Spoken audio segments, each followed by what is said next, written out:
নির্বাচনকে ঘিরে দেশের কোটি মানুষের প্রশ্ন, কার হাতে যাবে দেশের ভবিষ্যৎ, সেই উত্তরের খোঁজে কাজ করে যাচ্ছে দিনরাত খবরের কাগজ।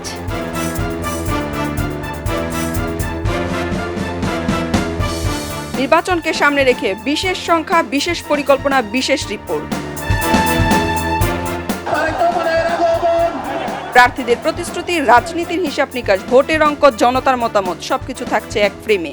নির্বাচনী ইশতেহারের মাধ্যমে রাজনৈতিক দলগুলো তাদের অবস্থান স্পষ্ট করলেও বাস্তবায়নের প্রশ্নে থাকছে মূল চ্যালেঞ্জ। আসন্ন ত্রয়োদশ জাতীয় সংসদ নির্বাচনকে সামনে রেখে এবারই প্রথমবারের মতো হতে যাচ্ছে একসাথে দুটি ভোট। সংসদ নির্বাচনকে ঘিরে চলছে প্রচারণা। নির্বাচনের প্রচারণা এবং প্রস্তুতি নিয়ে কি ভাবছে সাধারণ জনতা?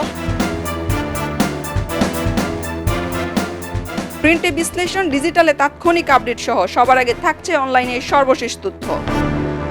কারণ এটি শুধু খবর নয়, এটি দায়িত্ব, এটি গণতন্ত্রের দলিল। নির্বাচনের সর্বশেষ খবর সবার আগে জানতে চোখ রাখুন খবরের কাগজে। খবরের কাগজ, নিখাত, নির্ভীক, নিরপেক্ষ।